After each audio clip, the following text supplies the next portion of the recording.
Olá, aqui estamos para mais uma prosa sem censura, na Escola de Comunicações e Artes da Universidade de São Paulo. Estamos muito contentes de ter vocês conosco outra vez. Hoje nós vamos ter um convidado muito especial, Oswaldo Mendes, que é escritor, jornalista, dramaturgo, ator, diretor, e um papo sensacional, como vocês vão ver. Para entrevistar o Oswaldo Mendes, nós temos aqui a nossa pesquisadora, Gabriela Feola. Então, nós vamos começar esse papo com o Oswaldo Mendes. Oswaldo, você sabe que esse nosso programa é principalmente para falar sobre liberdade de expressão, sobre censura, e nós partimos sempre do arquivo Miroel Silveira, que é o arquivo de censura prévia ao teatro. E nós vimos o quanto o teatro foi fiscalizado, foi monitorado, foi controlado por vários governos. O que o teatro tem que atrai tanto os censores? Cristina, primeiro, obrigado por me chamar para conversar sobre teatro. Censura nunca é bom a gente falar sobre, mas se vamos falar de teatro, então já vale. Agora, é curioso como o teatro sempre foi o alvo dos poderosos, né? Isso valeu na Grécia, valeu no teatro romano, valeu Shakespeare, teve que lidar com isso, né? A gente estava brincando até quando Shakespeare precisava falar da situação política da Inglaterra naquele momento, ele ia fazer as peças históricas dele, ia falar do Júlio César, entendeu? Estava ali uma metáfora sobre a realidade política daquele momento dele, né? A Molière, a mesma coisa, né? A Molière viveu sob uma pressão violenta dentro da corte do Luís XIV, né? Porque a irreverência dele, quando ele toca na questão da religiosa, então vira um Deus nos acuda, né? E ali tentaram... Porque o teatro é a circunstância. Eu costumo dizer que o autor de teatro não escreve para a posteridade. O autor de teatro escreve para os homens e mulheres do seu tempo. Sabe? O poeta não, o poeta escreve para ser degustado ao longo das... Não, quando eu escrevo uma peça, o Sófocles pensou em escrever uma peça, ele pensou naqueles gregos. Ele pensou para falar para aqueles gregos daquela situação que estava vivendo naquele momento na Grécia. O teatro é sempre a sua circunstância. E eu creio, desconfio eu, que seja por isso que ao longo de toda a história do teatro, desde que ele nasce, ele é sempre olhado com desconfiança por quem tem o poder. Porque ele está sempre... Depois o Shakespeare vai falar que ele é espelho da realidade, aquela coisa toda bonita que a gente conhece. Mas desde sempre ele foi isso. O teatro sempre foi o olhar de um poeta, que eu acho que o grande dramaturgo é sempre um poeta, né? É o olhar do poeta, né, sobre o seu tempo, sobre o humano, sobre a humanidade daquele seu pedaço. Quando ele consegue um grau de poesia muito elevado, daí ele sai da Grécia, ele sai da Inglaterra, ele sai da França, ele sai do Brasil e vai para o mundo inteiro. Mesmo no Brasil, né? Algumas peças nossas aqui alcançam o mundo. Talvez o Alto da Compadecida seja o exemplo mais vigoroso disso, que é apresentado no leste europeu e até com certo sucesso. Por quê? Porque está falando do humano. O teatro é a verificação do humano, é o estudo do humano, é o prazer de discutir o ser humano, essa espécie tão frágil, né, que nós somos. E por isso que ele é tão potente, e por isso que ele é tão perigoso, porque às vezes ele toca em feridas que quem está no poder não gostaria. Tudo bem, quem não está no poder se diverte às vezes, se preocupa, ajuda a pensar. E sempre se diz que o teatro nasceu do ritual, da religião. Não! O teatro, a origem do teatro é o pensamento. Pode ver. O teatro não nasce, o ritual, a forma talvez da representação, você pode até, olha, tem uma coisa meio litúrgica, ritualística na encenação. Mas o teatro, enquanto verificação do humano, ele é sempre a partir do pensamento. Os gregos eram isso, né? Quer dizer, o que a Antígone faz? Ela vai discutir aquele direito. o direito que o rei estabelece, que o Estado estabelece, e o direito natural, né? Ela já coloca em confronto. Então, é um pensamento que está ali atrás. No Romeu e Julieta é a mesma coisa, no Alto da Compadecida é a mesma coisa, né? Então, eu acho que é por isso que o teatro incomoda tanto, porque ele fala da gente, ele fala do ser humano, e às vezes o ser humano não gosta de se ver, né? Principalmente alguns seres humanos, quando eles são tocados, né? Mas, comigo não, você está falando isso de mim? E saindo um pouco dessa parte, eu queria que você contasse um caos, Oswaldo. Você pode contar para a gente da missa leiga do Chico de Assis? Ah, interessante isso. Gabi, foi a minha formatura da EAD, na Escola de Arte Dramática. Eu me formei em 71 e já estava ensaiando o espetáculo de formatura aqui na cidade universitária e estava ensaiando a peça do Chico de Assis, com a direção do Adhemar Guerra, a música do Cláudio Petralha, a coreografia da Márica Gidali, e a gente ia estrear na Igreja da Consolação. Hoje, você fazer espetáculo em igreja virou meio comum. Mas imagine isso há 50 anos atrás. Era um escândalo, era realmente uma provocação num momento de ditadura. Como é que podia se falar daquele momento que o Brasil vivia, de arroxo total e de violência subterrânea aqui, né? Porque não saía, tinha censura na imprensa, né?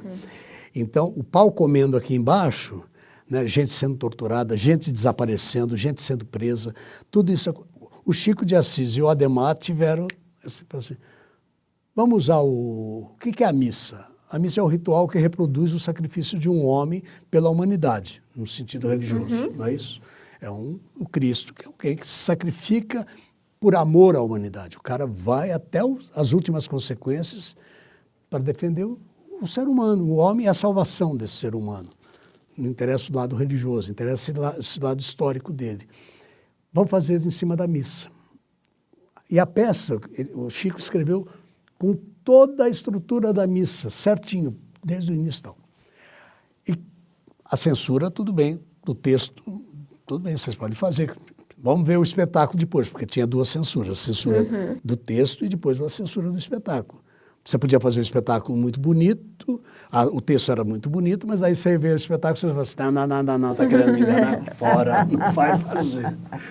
E temos várias histórias por aí. Então, não tinha uma censura pública. Ocorre que havia um movimento, existe até hoje enfraquecido, da TFP. Existe até hoje uma entidade, tradição, família e propriedade, que defende monarquista tal, e ultra-religiosa, e que se insurgiu contra a ideia de fazer um espetáculo dentro da igreja, porque na cabeça deles aquilo era para acabar com a igreja, para acabar com a nossa fé, com a nossa civilização ocidental e cristã, todo o discurso da época. Se parece muito com coisas que a gente ouve hoje. Gozado, né? Como a história tragicamente se repete, como diz o outro lá, às vezes como farsa, e agora é uma farsa. E começaram a campanha. A igreja tinha liberado, podia fazer. Só que eles começaram a fazer ameaças, esse grupo, de uma católica, era um grupo católico, não diria nem que é cristão, não, católico mesmo, contra a apresentação de um espetáculo dentro da igreja, blasfêmia, todas aquelas palavras bonitas que eles gostam de falar. Ocorre que a imprensa também estava sob censura. E dois jornais do mesmo grupo, o Estadão, o Estado de São Paulo, e o Jornal da Tarde, eles eram censurados. Tinha um censor lá e certas notícias não podiam sair. Eles substituíam essas notícias por trechos do Lusíadas e por receitas de bolo. Então, era um código. A gente abria o jornal, tinha uma receita de bolo e falava assim, aqui tem uma notícia censurada. Você abriu o Estadão, via Lusíadas e falava assim, opa, tem uma notícia censurada. Então, era uma forma de denunciar a existência da censura. Dentro de um desses jornais, um dos editorialistas e articulistas dos jornais chamava-se Lenildo Tabosa Pessoa, que era um jornalista ligado à TFP. E começou sistematicamente a fazer uma campanha, a publicar artigos periódicos Desde que surgiu a ideia de fazer um espetáculo na Igreja da Consolação, produção da Ruth Escobar, que já era vista como um demônio, porque ela tinha o episódio, lembra o episódio de Roda Viva, dentro do teatro dela, Quebração, que foi o teatro dela, e bem, toda a trajetória que ela tinha, que ela já não era bem vista. Então, ainda mais feito por Ruth Escobar, o Lenildo começou a campanha e o jornal assumiu a campanha. Quando o espetáculo estreia, Gabi, olha a maluquice na tua cabeça. Você que é jovem, de uma geração que vai ter que mudar tudo isso aí que a gente deixou para vocês. Quando estreou o Jornal da Tarde, nem o Estadão sequer noticiaram a estreia. Eles proibiram de dar qualquer notícia sobre o espetáculo. Ou seja, os jornais que estavam sendo censurados passaram a exercer a censura. É uma coisa paradoxal e maluca. Uhum. O Sábato Magaldi, que era crítico do Jornal da Tarde, não pôde escrever a crítica. Aliás, não pôde nem noticiar, vai estrear amanhã. Não. O Clóvis Garcia, que foi diretor da Escola de Arte Dramática aqui, que era crítico do Estadão, sem saber das artimanhas, foi ver o espetáculo e escreveu a crítica e mandou para o jornal. O jornal devolveu, falou assim, nós não publicamos nada sobre esse espetáculo. Caramba. E o que eu achei curioso é que você falou que a igreja falou, tudo bem. A hierarquia da igreja. Era Dom Paulo, estava aparecendo Dom Paulo Evaristo Arnes. Sim, a igreja falou assim, não, vocês podem fazer. Só que a igreja não tinha como. Chegou um momento que os padres e o próprio Dom Paulo falaram, nós não temos como defender vocês. Se eles entrarem aqui na igreja, a gente vai ter que fechar a porta da igreja, daí não... Uhum. Diante disso, o que a gente tinha que fazer? A Ruth, o Ademar, o pessoal, vamos estrear onde? O espetáculo era pensado para dentro de uma igreja. Daí tem que ser um lugar em ruínas. Tem que voltar para as catacumbas, como os cristãos, né? Iam para as catacumbas. Daí eles descobriram uma loja da fábrica de chocolate Lacta, no Paraíso, que nem existe mais hoje, lá tem espigões. Era um terreno grande e no fundo tinha um galpão. Eles deram um trato nesse galpão e transformaram esse galpão num teatro. Foi um sucesso estrondoso. Estrondoso. Que porque bacana. daí, com tudo isso, eles ajudaram a fazer a carreira da peça. Uhum. Mas o que é grave é que os jornais que estavam censurados, censuraram o espetáculo. Aí volta a sua primeira pergunta, Cristina. Por que o teatro sempre incomoda? Você vê? O teatro incomoda até quem está sendo censurado. Porque ele fala mais do que o jornal. Isso que eu quero dizer. Por isso que eu digo que quando colocam coisas factuais em espetáculos, abaixo Temer, abaixo não sei o quê, me incomoda, porque o teatro é mais que isso. Porque a poesia do teatro é mais vigorosa do que um abaixo Temer, do que uma palavra de ordem do momento. Ele tem que durar para sempre. E depois porque o teatro se dirige a muita gente. Pessoas que podem gostar do Temer, não gostar, pode ser católico, protestante, pode ser dessa corrente filosófica, daquela. A gente, como artista de teatro, você tem que pensar que você está falando para seres humanos, para homem, mulher, entendeu? Você não está falando para cachorro, para gato, para nada disso. Você está falando para gente. E gente homossexual, heterossexual, não sexual, assexuado, enfim, celibatários. Enfim, o público do teatro é a humanidade. Nós não podemos restringir, nós como artistas, não, a não ser que eu faça um teatro de intervenção política dirigido a um partido ao qual eu pertenço. Aí é outra coisa, não tem nada a ver com o que nós estamos falando. Mas essa censura, voltando, essa censura do Estadão, dos jornais, a um espetáculo de teatro, talvez responda melhor a essa pergunta primeira que você fez, Cristina.